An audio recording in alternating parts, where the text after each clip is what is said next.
For the past several decades, most Americans have felt the simple truth that we have been sold out.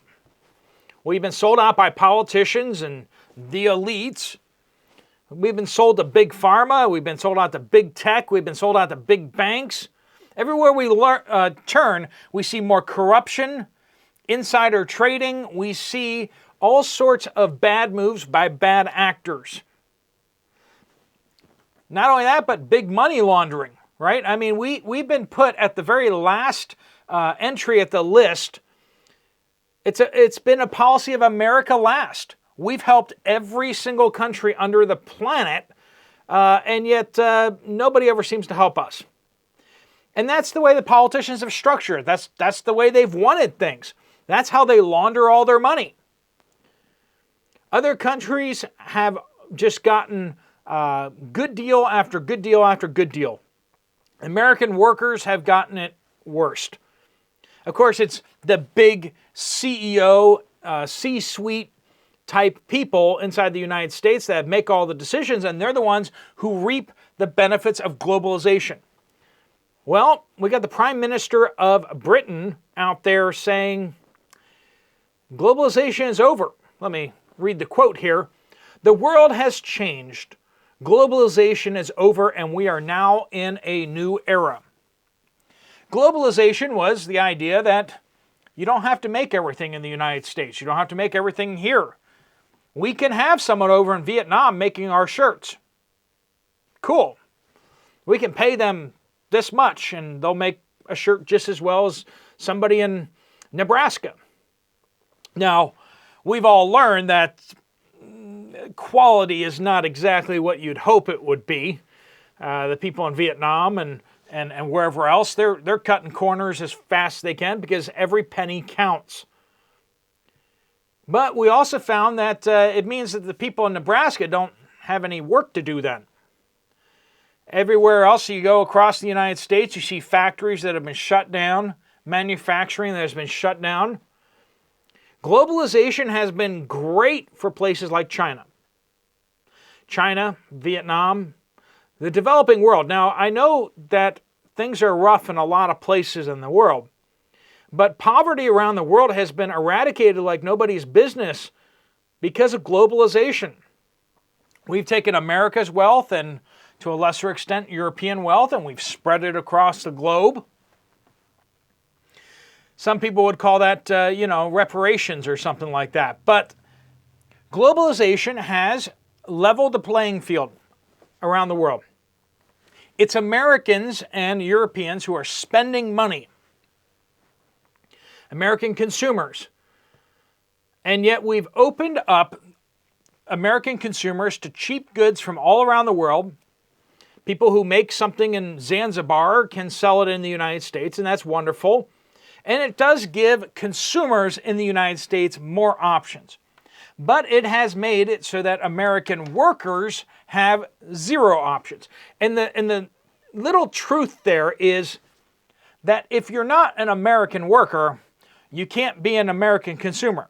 Now, they've tried to fix this by just getting government money, printing money, and just giving it to people. Now, they haven't been giving it to the cream of the crop for the most part, if you know what I mean. In fact, they've been like, you know what? We don't want to give money to Americans. What we're going to do is we're going to bring in people from other places and give them money, which has been a curious policy, right? Most of us are just still astonished at the brazen audacity of the Democratic Party where they tried to import 30 million Democratic voters. And they were willing to raid the United States piggy banks. The piggy banks of the states, the cities, and the nation. They were willing to spend trillions of dollars. Of course, we find that a lot of those dollars ended up in their own pockets. You have to ask the question of how Biden has so many houses, even though he's been in public service for since forever. Like the dinosaurs were roaming the earth and Joe Biden was in politics, right? And I promise you, he didn't get all those beach houses because of Dr. Biden's big salary either, okay? No, it was kickbacks. Kickbacks, bribes, sweetheart deals that he got. He scratched people's backs, and then they sold him houses for way below the market value. Got some wonderful sweetheart deals there. You know, why wouldn't a politician have 5 houses? And then you got Bernie Sanders out there doing the exact same thing. He's driving a sports car around screaming about, you know, billionaires when he's you know, got, you know, tens of millions, and I think it's even close to hundreds of millions now. You know, he's the ultra rich, and yet he's standing around like screaming about the ultra rich. And you know, I remember AOC was crying about how she couldn't get a penthouse in Washington D.C. when she went to Washington the first time. You know, congressman, you know, suffering at, you know, was it $200,000 a year? Just, you know, we should all be crying for her. She was driving her Tesla around, parking it in parking places that weren't parking places in front of Whole Foods. You know, she's just that kind of a person, and she's out there screaming about the rich. You know, it's hard to believe. But all these kickbacks coming to politicians, we're talking billions of dollars in kickbacks. And they're throwing this money all over the world, so that's just hard to track. And all this is coming back to show us that globalization hasn't really been good for us. For us ordinary people, it hasn't been good. If you're in C-suite, if you're a CEO, it's been great. You've benefited massively from your stock options. Your company grew rapidly because you could pay pennies on the dollar to have things manufactured, and that's just wonderful for you. Not good for American workers, not good for American factories. And ultimately, the American consumer has lost purchasing power, lost the ability to buy stuff because we don't have jobs. We don't have the economic powerhouse that we used to. When you look at how much people, average Americans get paid today, adjusted for inflation, we are paid less now than we've ever been paid before. When you peg wages against housing, it's ridiculous. The average house versus average wage, it's not even close. We've never been here before. It's not remotely the same as it used to be. Young people have no hope of ever buying a house. That's just, the American dream is dead for anyone below the age of 40. That's the reality. And so we got British Prime Minister Starmer out there crying that globalization is over. These tariffs are bringing up walls between countries. How will America ever be able to produce anything? Well, I don't know. Maybe all the people that don't have jobs will be able to have jobs. How about we pay them a fair wage, and then they'll have money to spend. That's how an economy grows, right? More people have money to spend. They want to buy stuff, so they pay other people to produce the stuff that they want. How about we start producing food that actually tastes good and is healthy? I think most people in America, if they had the money to spend on it, would pay more for decent food. They'd be willing to pay for decent housing. But most of the housing has been taken up, most of the affordable housing and cheap housing has been taken up by people from other countries. They've all been just kind of squatting here. 30 million of them just kind of taking up space, taking up all the housing. It's been a nightmare and a disaster. The policies that we've had and we've been utilizing have not worked out for us. American credit just took a nosedive this past month. Americans are just out of money. They're out of money, they're out of credit, they can't spend anymore. And you've seen this at the stores. You felt this, right?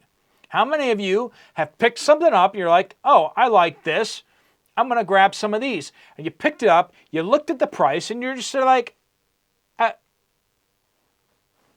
guess I don't like those anymore. You know?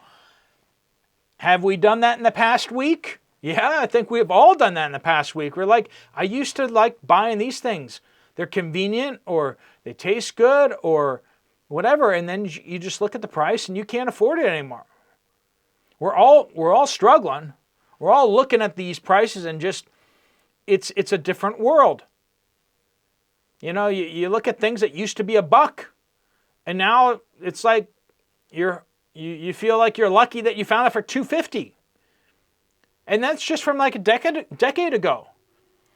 The purchasing power of our dollars has just gone out the window.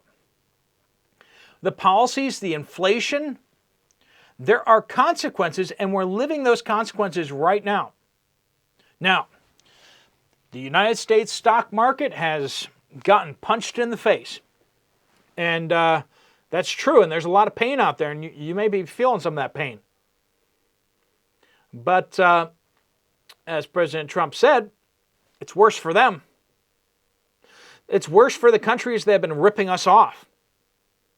The Asian stock markets out there suffered their biggest loss ever, except for 1987. Other than 1987, biggest stock market loss ever. We got, Japan crumbling. China is in pure panic mode.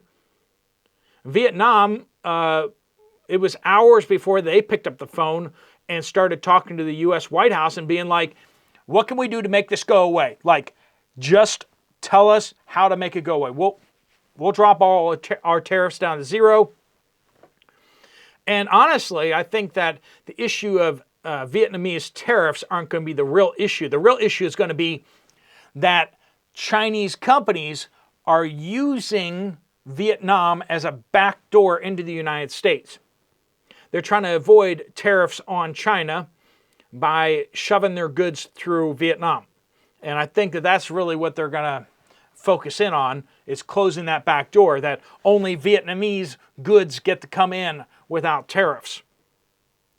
Chinese goods are going to get tariffed, and they can't just avoid them, because the economic war between the United States and China is ongoing.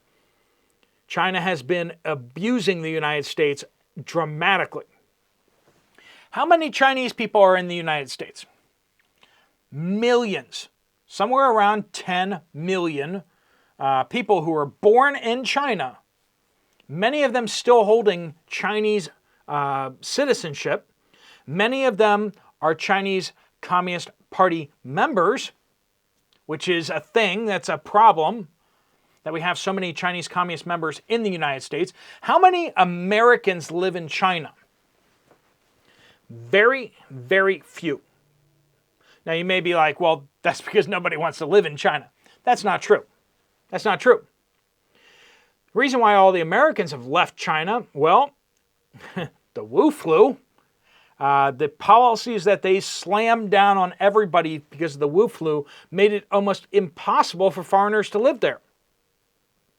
They flooded our country with potential spies and saboteurs, and they've basically kicked all of the Americans out. They are preparing for World War III. America has not been. And yes, you got trade wars.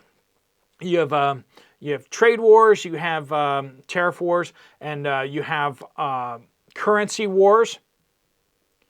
And these economic wars and wars for resources have a tendency to turn into hot wars eventually.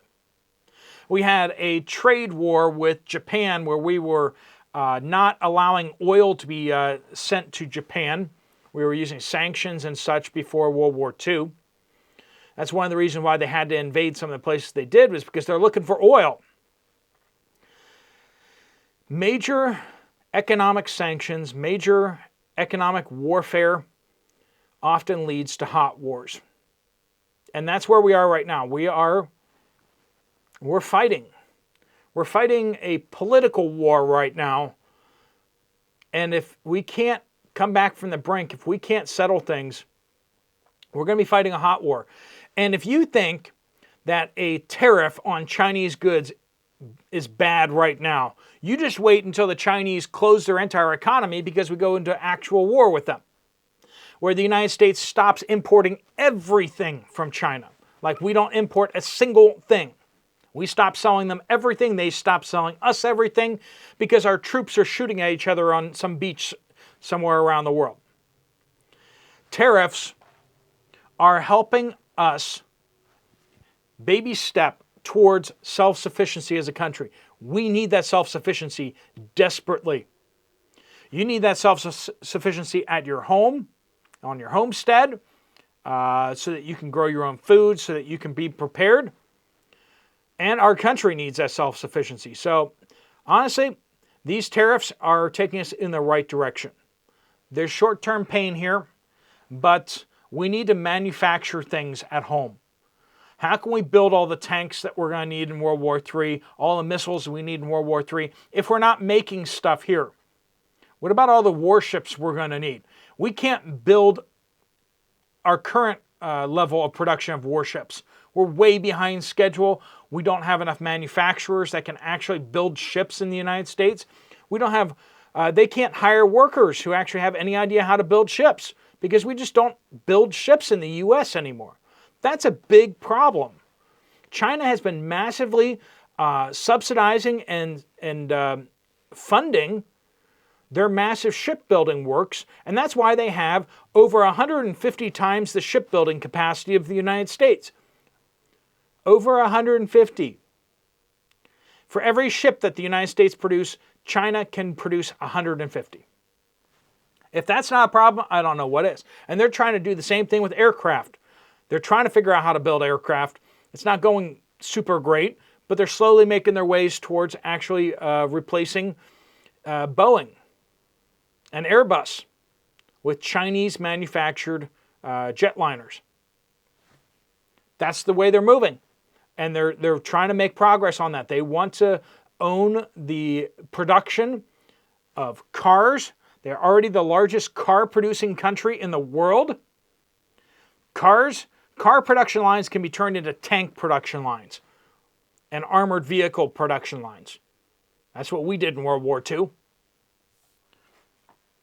We got things to be talking about. We got the end of globalization, thank goodness. And hopefully we can make America great again, right? All right, friends, let me know what you guys think about that. Short-term pain?